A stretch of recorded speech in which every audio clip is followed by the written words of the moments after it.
Evet sevgili dostlarım, Tekirdağ'dan geçerken Tekirdağ köftesi yemeden olmaz. Karavan ve teknemizi gördüğünüz gibi yol kenarına çektik.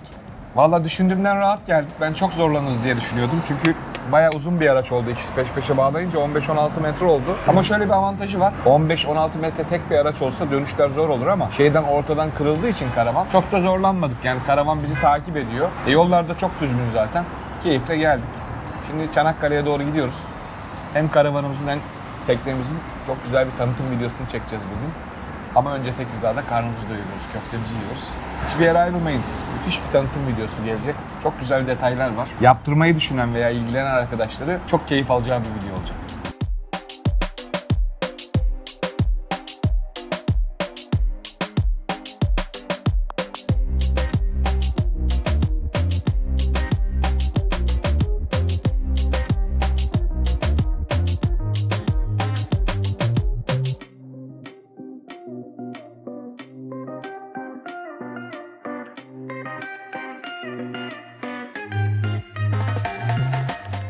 Evet sevgili dostlarım, nihayet beklediğimiz gün geldi. Çanakkale'deyiz şu an. Şehitlikler var etrafımızda. Kabatepe'ye geldik. Tekne tanıtımımızı ve karavan tanıtımımızı böyle deniz kenarında Çanakkale'de yapalım istedim. Önce karavanla başlayacağım. Bizim hayalimiz de, çünkü gittiğimiz yerde konaklama sorunları yaşıyorduk. Bir karavan yapsak, onda konaklasak, her yere onunla gitsek. Malzemeleri taşımak da bizim için çok büyük dertti. Acaba olur mu diye düşündük ve denemeye karar verdik. Dedik çok uzun olur mu karavan, arkadan tekneyi çekebilir miyiz? Ama konfor anlamında çok sıkıntı yaşamadık. Topladığımızda belki bir 15 metre boyu var ama tek bir tır gibi düşünmeyin, ortadan kırıldığı için bizle beraber dönüyor tekne. Ben mesela bu yolculukta düşündüğümden çok daha konforlu geldik. Hiç zorlanmadık. Karavandan bahsedeyim. Karavanı bize QP Design firması yaptı. Buradan Gökhan Bey'e de teşekkürlerimi ileteyim. Çok ilgilendiler. Yaklaşık 4-5 ay sürdü. Biz de çok özendik karavana. Ama istediğimiz gibi oldu mu? Evet oldu. Gönlümüze sindi. QP Design'ın bilgilerini buraya koyuyorum. Karavan yaptırma niyeti olanlar muhakkak QP Design'la sevgili Gökhan'la iletişim kursunlar. Çünkü kendi tarzları var. İçeride detayları da göstereceğim. İçeride de gayet başarılı. Onunla temas kurabilirler. Dış cephe tasarımımızı, bizim bütün tasarımlarımızı yapan, benim bütün logolarımı yapan,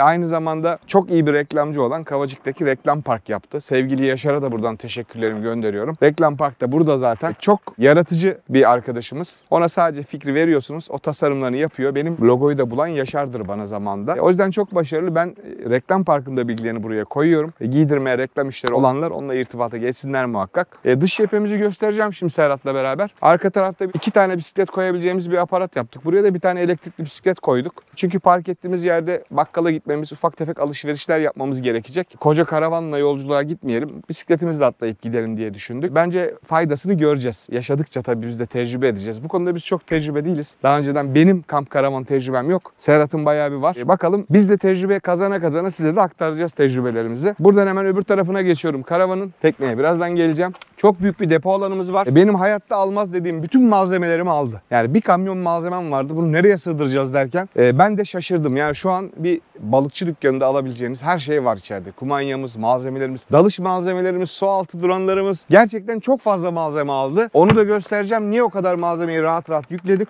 Şurada açılan bir merdivenimiz var.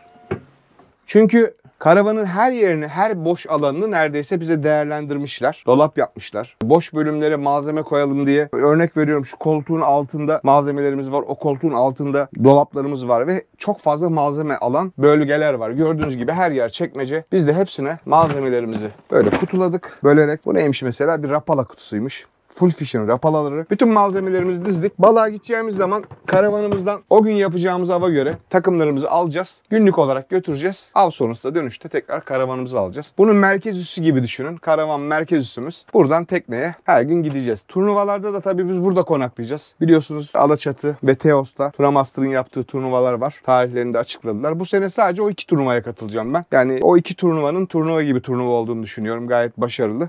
Onun dışındaki turnuvalara bu sene katılmama kararı aldım. Tunamaster'ın düzenlediği Alaçatı ve Çeşme turnuvalarında olacağız. Burada bir tane masamız var. Salonda 8 kişi oturabiliyoruz. Biz test ettik. Bu koltuklar da dönüyor bu tarafa doğru. Burada 2 kişilik koltuğumuz var. Burada 2 kişi, burada 3 kişi. 8-9 kişi rahat rahat oturup sohbet edip bir şeyler içebiliyorsunuz burada. Masamızda her yöne hareket edebilen hidrolik bir masa. Yani yönü değişebiliyor. İstediğiniz şekilde hareket ettirebiliyorsunuz. Bu da bir avantaj. Yani burada ne bileyim okey oynayabilirsiniz, kağıt oynayabilirsiniz, tavla oynayabilirsiniz. Aynı zamanda akşam bunu yatırıp koltukları birleştirdiğinizde minderi var. Burada bayağı böyle 3 kişinin 4 kişinin yatabileceği kocaman şu alanın tamamı yatak oluyor. Bence o da çok önemli. Misafirlerimiz olacak ilerleyen dönemde. Bizim karavanımızda 4 kişi seyahat edebiliyor. O yüzden bu koltuklar var burada.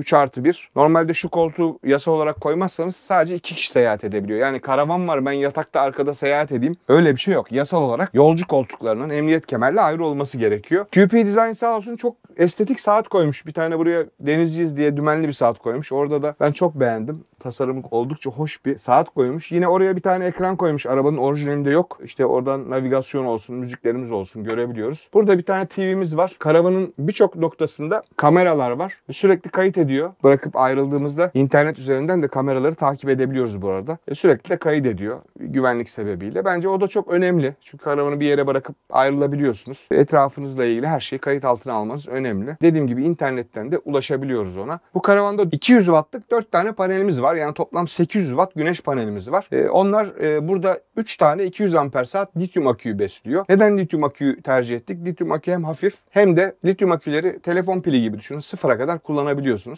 Ama jel ve sulu aküleri %30, %25'in altında kullanamıyorsunuz. O yüzden lityumlar çok daha uzun ömürlü. Biz teknedeki bataryalarımızda lityum. Ondan da bahsedeceğim. Bir enerji sorunu yaşamayacağız. Araba giderken şarj dinamosundan akülerimiz şarj olduğu gibi kaldığımız yerde de güneş panelinden şarj oluyor. O yüzden bizim buradaki bütün donanımsal ekipmanımızı bizi aylarca yetecek kadar enerjimiz var. Bağımlı değiliz bir yere. Onun dışında istasyondan doldurduğumuz LPG'miz var. O yüzden ocağımızı gazla yakıyoruz. Burada gördüğünüz gibi 3 göz bir ocağımız var. Aynı zamanda fırınımız var. Karavan için lüks bence. Burada plaki yapabiliriz mesela.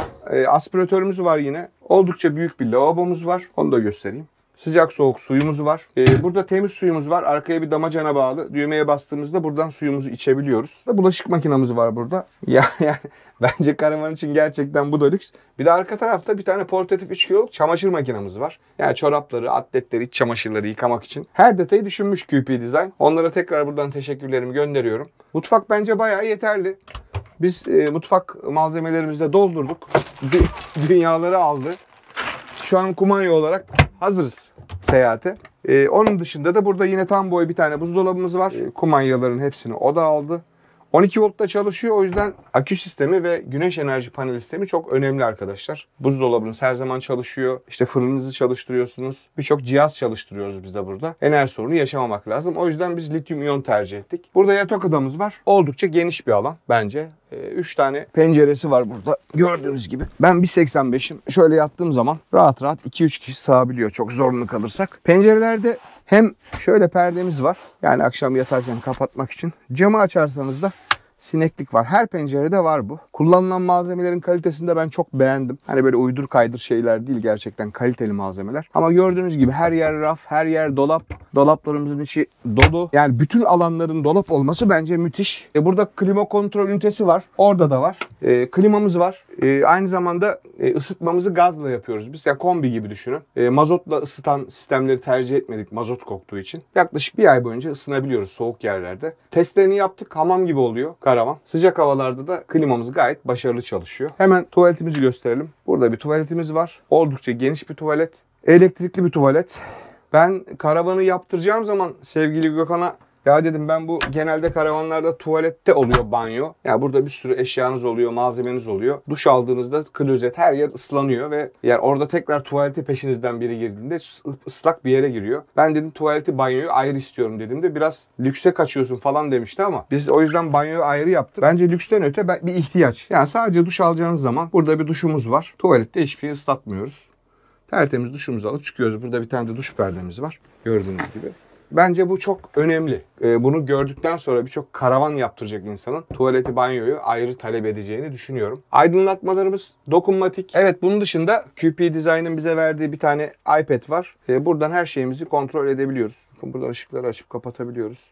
Televizyonu açıp kapatabiliyoruz. İnvertörü açıp kapatabiliyoruz. Tank seviyelerini görüyoruz. Bunda hem tatlı su tankımız var. Aynı zamanda hem Grey Water hem Black Water tankımız var. Dediğim gibi gayet başarılı bir iş çıkardı QP Design. Ben son derece beğendim. Burada konaklayacağız Serhat'la bu sene. Çok keyifli vakitler geçireceğimize inanıyorum karavanda. Onun hayaliydi zaten. Bakalım biz de deneyeceğiz. Bizim çok dediğim ya kamp kültürümüz yok. Bütün malzemelerimizi aldık. Yemeklerimizi kendimiz yapacağız artık. Karavanımızda yaşayacağız. Karavan hayatında size anlatmaya çalışacağız yaşayabildiğimiz kadar. Evet, geldik beni daha çok heyecanlandıran. Karavan seyahati heyecanlandırıyor. Tekne kısmı beni heyecanlandırıyor. Teknemiz Mako arkadaşlar. Mako Amerika'da 50 yıldır üretilen çok güzel bir tekne. Ben suda testlerini yaptım, inanamadım. Yani 35-40 knot giderken rüzgarlı ve serpintili bir havada bir damla bile su almadı. Onun dışında teknik olarak mesela arkaya 2 tane su altı lambası taktım. Punch'la arka aynayı delmek durumunda kaldım. Zor deldim punch'la. Yani işçilik kalite gerçekten çok iyi. Bizim o işçilik ve o malzeme kalitesine ulaşmamıza bence vakit var. O yüzden de yerli tekneye binmeme kararı verdim. Yani yerli malı yurdum malı diyorum ve tercih ediyorum ve yerli bir üreticiyim zaten. Ama tekne konusunda bundan sonra yabancı tekneye bineceğim. İyi tekneler yapamıyoruz, başaramıyoruz. Umarım o günlere geldiğimizde de yerli teknelere, iyi kaliteli teknelere bineriz. Teknemizin ismi yine Orchid'in. Bunu Junior yaptık. En ufak teknemiz olduğu için. Bu arada bir bilgi vereyim. Tekneyi çekeceğiniz römork normalde 750 kilonun üstüyse ruhsatlı olması gerekiyor. Ve kendi plakasının olması gerekiyor. Birçok kişi belki bunu bilmiyor. Normalde 750 kiloya kadar plaka ve ruhsat sorumluluğu yok. Ama 750 kiloya geçtiğinizde bu ruhsatımızın, karavanın plakası ayrı, römorkün plakası ayrı. Kendi ruhsatı var bu römorkün ve her sene muayeneye giriyor. Bunun dışında 750 kilo römorklü bir tekne çekebilmeniz için ehliyetinizin de BE olması gerekiyor. Yani B sınıfıyla veya CE yani kamyon kullanabilirsiniz ama bu karavan çekebileceğiniz anlamına gelmiyor. Ehliyetinizin arkasında yazar onlar. Bizim karavanımız şu an hususi geçiyor. Römorku çekebilmemiz için BE ehliyetine ihtiyacımız vardı. Serhat'ta ben de sınavına girdik. Ehliyetlerimizi BE olarak aldık. Karavanımızın, römorkümüzün ruhsatını da aldık. Biz biliyorsunuz çok detaylara önem veriyoruz. Olması gerektiği gibi. Her şey olması gerektiği gibi. O yüzden şu an yasa olarak da her şeyimiz tam. Çift dingili bir römork. Sağ olsun QP Design jantlar taktı bunlara.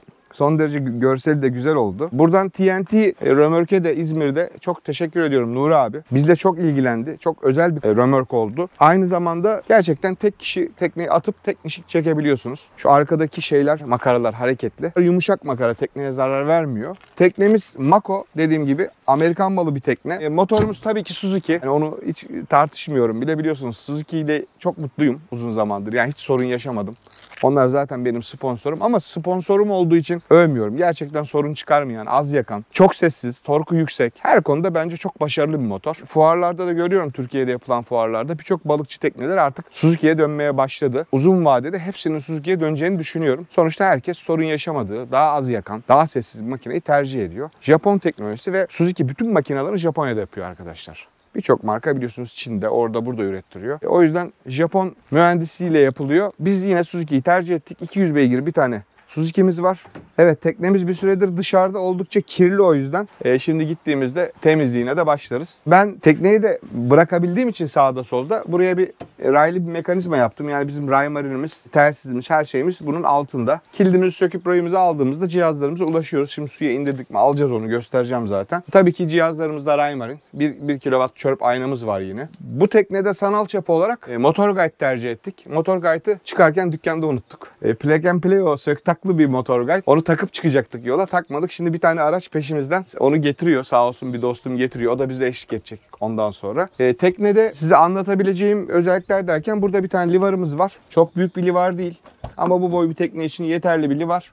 Onun dışında malzeme koymak için önde malzeme dolaplarımız var. Kamış yuvalarımız var. İşte koltuk altında malzemelerimiz var. Aslında teknede de her alanı değerlendirmişler ama bu teknede şey çok hoşuma gitti. Havuzda hiçbir şekilde kapak yok, farkındaysanız, yani aşağıda. Ve giderler çok çok büyük. Yani ne kadar su alırsanız alın, ne kadar yağmur yağarsa yağsın, hiçbir şekilde bu teknenin su alma, batma ihtimali yok. Çünkü alt havuzu tek parça kalıptan çıkarmış ve hiçbir şekilde kapak koymamış. Bunların hepsi mühendislik sonucu ulaşılan sonuçlar. 50 yıldır da batan teknesi yok o yüzden. Hepsi yüzüyor. Gayet kaliteli malzemeden de yapmış. Biz deniz suyu pompası yoktu bu teknede. Kendimiz ekledik onu. Bir tane hidrofor taktık. Çok lazım oluyor deniz suyu pompası. Her zaman tatlı suya ulaşamıyorsunuz. Onu biz ekledik, pompasını. Trimlerimiz var çalışan.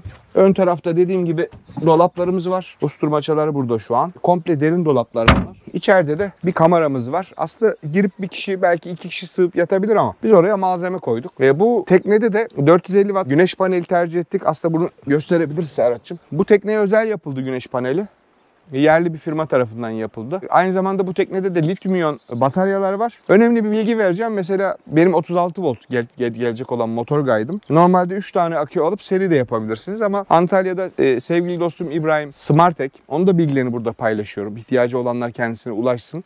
Tek parça, son derecede hafif 36 volt Minkoto aküleri yapıyor. Bende 105 amper saat var. Lityum iyon olduğu için sonuna kadar kullanabiliyorsunuz. Tekne çok büyük bir tekne değil ama ben 36 volt tercih ettim yine. Benim hesaplarıma göre 2 gün 3 gün sanal çapada durabiliyorum mevcut akü sistemimle. Hem az yer kaplıyor hem ufak hem de tek parça bir akü olduğu için 36 volt alıp koyuyorsunuz. Bir de waterproof bir box yapmış ona. O yüzden Smartec ile irtibat kurun. Yani Minkota'nız veya motor guide'ınız varsa 36 volt 3 tane ağır akü almak yerine tek bir lityumla 26 kilo 105 amper saati, öyle söyleyeyim ben size. Yani sulu ve jel akü alırsanız hem çok ağır olacak hem çok yer kaplayacak hem de sonuna kadar kullanamayacaksınız. Evet, outrigger'lar en son bizim Miami Boat Show'a gittiğimizde Boat Show'dan kendim aldım, taşıdım. Bir tane de bazuka aldım bunları taşıyabilmek için. Hem yarışmalarda lazım olacak. Bu sene trolling de yapmak istiyorum. Çünkü Türkiye'de çok fazla insan trolling yapmıyor. Ama yurt dışında trolling çok fazla kullanılıyor. Ben trollingle de avcılık yapıp trolling avcılığının Türkiye'de iş yaptığını bu sene göstermek istiyorum. Deneyeceğim. Umarım iyi balıklar alırız, iyi avlar yaparız trollingde. Bence trolling avcılığının da Türkiye'de artması lazım bir miktar. Mesela Güney Amerika bölgesinde, Florida'da neredeyse %80-90 sadece trolling yapıyorlar. Bizde %80-90 sadece diğer avlar yapılıyor. Trolling hiç yapılmıyor. Seyir fenerlerini ben taktım. Kendi firmamın üretimi, bizim Marine Otomasyon'un, MOS'un biliyorsunuz askeri projeler için geliştirdik ve Türkiye'nin ilk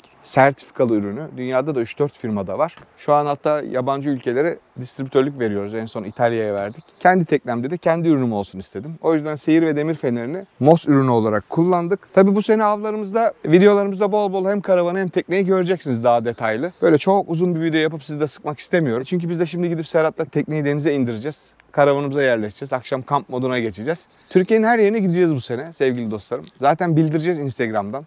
Instagram'dan takip etmeyen arkadaşlar varsa Instagram'dan takibe başlasınlar. Gittiğimiz noktalarda buluşacağız insanlarla. Buluşma noktaları yapacağız. Bazı sürprizlerimiz olacak. Bu sene değişik, çılgın sürprizlerimiz var. Bazı taleplerimiz olacak gittiğimiz noktada ve bazı ödüllerimiz olacak. Para ödüllerimiz de olacak. Değişik planlar yaptık. Türkiye'nin her noktasına gideceğiz. Av bölgelerinden uzaklaşıp teknesiz gideceğimiz mesela Karadeniz planımız da var. İşte Trabzon'a gidelim, Rize'ye gidelim. Çat'a çıkalım, Çamlıhemşin'e çıkalım. Fırtına Deresi'nde gökkuşağı alabalığı yakalayalım. Bu tarz başka davetler varsa bu videonun altına yazın yorum olarak. Abi biz şuraya da bekliyoruz, şu avları yakalıyoruz. Şuraya da bekliyoruz, şu avları yakalıyoruz. Tabii hepsine teknik olarak yetişme şansımız yok ama yetişebildiklerimize en azından veya ilgimizi çekenlere veya o rotadan geçiyorsak o bölgelere biz de davetlere icap etmeye çalışacağız. Bu sene kamp yapacağız. Balık avı her zaman zaten olacak. Bizim biliyorsunuz de merkezimizde o var. Ama dediğim gibi kamp karavan işlerine de bu sene girdik. Umarım çok keyif alırız biz de. Siz de keyif alırsınız. Bakalım şimdi teknemizi indirmeye gideceğiz. Karavan tekne tanıtım şimdilik bu kadar. Zaten bol bol suda göreceksiniz hepsini. Hadi gidelim şimdi.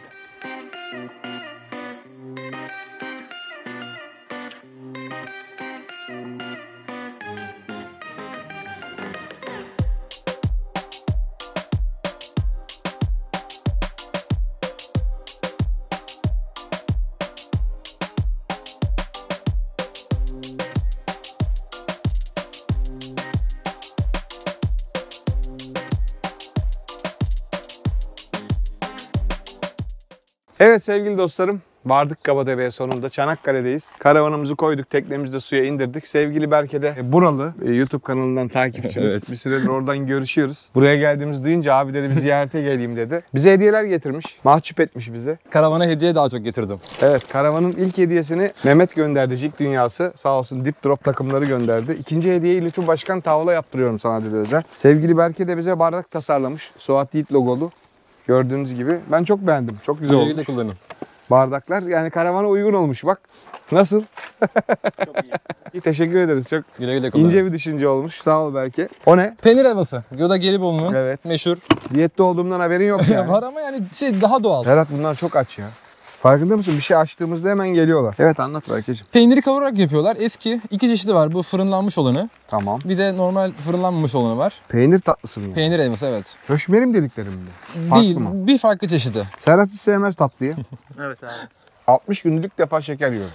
Afiyet olsun. Yok dün akşam da bir davette bir tatlı yedim. Tadına baktım. Çok güzelmiş Berkeciğim. Teşekkür ederim. Afiyet olsun. Zahmet verdin bize ama bunlar çok aç. Serhat ben bunlara tutar mısın? Aa, tabii ki. Geliyorum hemen.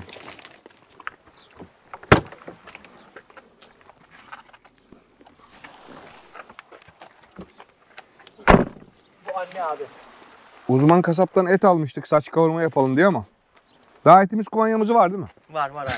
Migros'tan bir tava yesin bunlar bence bugün. Gerçekten çok açlar onu fark ettim. Durun oğlum şöyle vereceğim. Gel. Dur parça parça dur. Lan ikiye böleceğim dur. Kavga etmeyin ama. Oha yemeğe bak abi ya. Ne kadar açlar ya. Kavga yok. Hep beraber. Lan buraya da ver biraz. Şşt.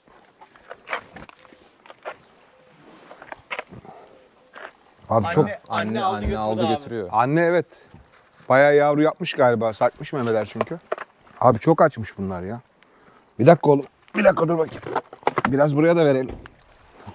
Bizim saç kavurma gitti Serhat.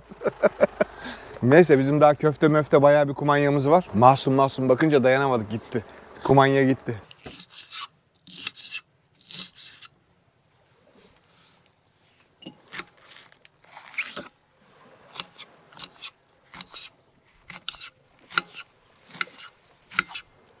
Belki bu kamp işlerini yeni öğreniyoruz daha.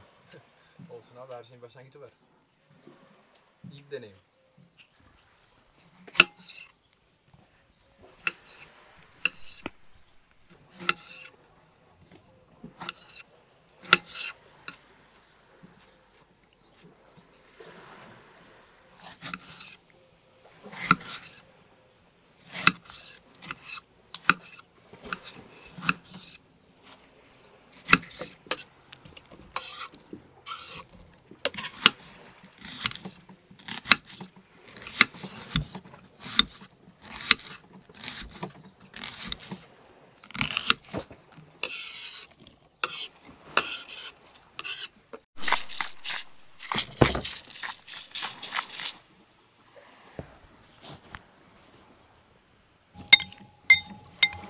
Kamp salatası. İlk kamp salatamız bu arkadaşlar. Ne güzel Ferdi Baba'da oturup rahat rahat yiyorduk Serhat. Niye? Nereden açtın başımıza bunları? Bu akşam köfte yapıyoruz. Köfte salata deniz kenarında. Yiyeceğiz, karnımızı doyuracağız. Biraz dinleneceğiz. İstanbul'da bir süredir biliyorsunuz kızı evlendirdim. Orası burası şu bu falan. Bayağı bir yoruldum. Burada dinleneceğiz bu akşam. Güzel bir uyku çekip sabah da erkenden balığa gideceğiz. Bir haftadır o kadar koşturuyoruz ki. Ama şu an şu manzarayı gösterir misin Serhat'cığım şöyle? Daha ne olsun diyorum yani. Oturdum şöyle. Hava da mis. Rüzgar da yok. Şu an gayet kendimi huzurlu ve mutlu hissettim. Birazdan köftelerimizi pişirmeye başlıyoruz. Bir yere ayrılmayın. Oh! Param olsa ben de yesem. Çok güzel olmuş mutfak. Köfteleri de uzman kasaptan aldık Migros. Migros duy sesimizi.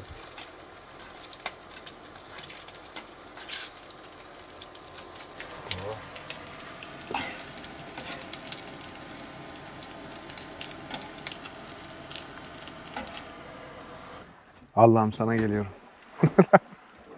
Serhat çok iyiymiş böyle ya deniz kenarında. Yemeğini pişirip yemek. Yemeğimiz hazır sevgili dostlar. Şimdi yemeğimizi yiyeceğiz. Ondan sonra da sabah erkenden yem tutmaya, kalamar bulamadık, kolyozu, skumru. Sonra sahtelerle, canlılarla da kırmızılara bakacağız. 3 gün çok güzel av yapacağız. 3 gün hava çok güzel. 3 gün buralardayız. Lafı uzatmadan yemek yemeye gideceğim. Yorgunluktan konuşamıyorum Serhat. O kadar yorulmuşum yani. Bize müsaade. Yarın görüşürüz.